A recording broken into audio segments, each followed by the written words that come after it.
this holiday season, UPS's workforce of nearly 400,000 is on hand to deliver an estimated nearly 600 million packages in the month of December alone. And today, UPS was honored by Points of Light as a Civic 50 company for being community-minded in its approach to business. I spoke earlier with UPS CEO David Abney about how his company made the list and what it means for the world's largest parcel delivery service. Watch this.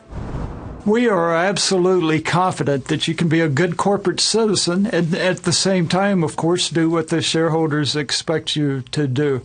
So that is why we encourage our people, and our people are so excited about making the communities in which they work and live just a little better every day. Well, I know that this summer you pledged to complete 20 million hours of global volunteerism and community service by the end of 2020. How are you looking in terms of achieving that goal?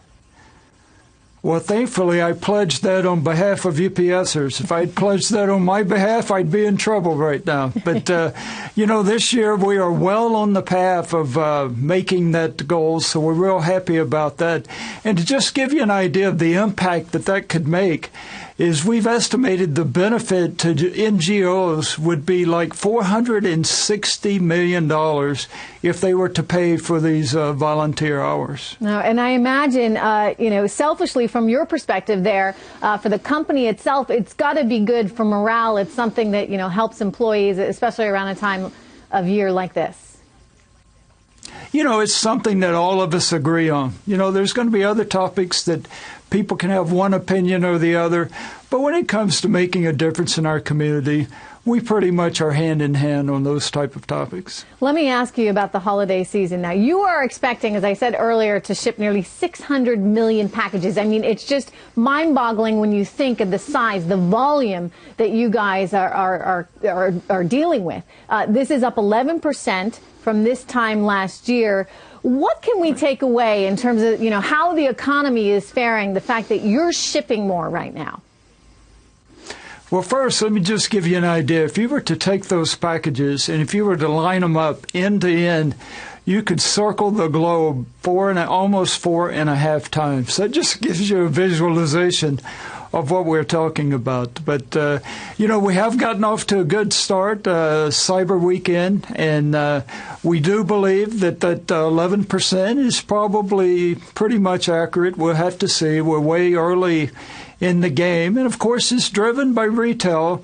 And certainly the e-tailers, which are outdriving, of course, the brick-and-mortar retailers. Yeah, no, everybody's shopping online. Hey, I'm with them. If you don't have to stand in line, that's a good thing at a store. But let's talk about getting those packages to all these recipients. Last year, you guys had a problem. Around 2 million express packages missed holiday delivery. What are you doing this year to make sure that that doesn't happen?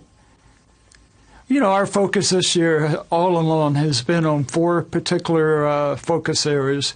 The first of which is just making sure that we work very well collaborating with our customers to get real accurate forecasts that we can use to plan. And I can tell you that we've gotten a lot of cooperation in that area, feel very comfortable. Second is we increased our capacity. We've either added new or expanded buildings, over 47 in the network this year, to make sure we have the capacity to meet our customers' needs. Third is we've improved our visibility, so the information of knowing the package status and being able to make decisions on that package status is very important to us. And then last, if there is an issue such as weather in Buffalo that we had a couple of weeks ago, being able to communicate that to our customers and let them know the impact. So if you take a combination of those areas, we feel very, very confident this year that we're going to have a real successful peak. That's good. It's good for all those last-minute shoppers out there, too. Let me just ask you about fuel prices. I mean, they have just plummeted, which has got to be really good news for you guys. How does it affect your bottom line? Fuel prices first. If you just look at our fuel revenue from fuel surcharges and then you look at the cost of fuel, it's pretty much going to break even. It's going to be very close. There can be a lag of a couple of months.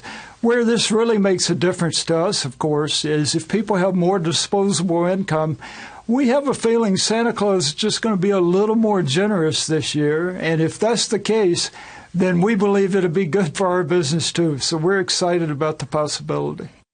Excited indeed. All right, my thanks to David Abney, the CEO of UPS.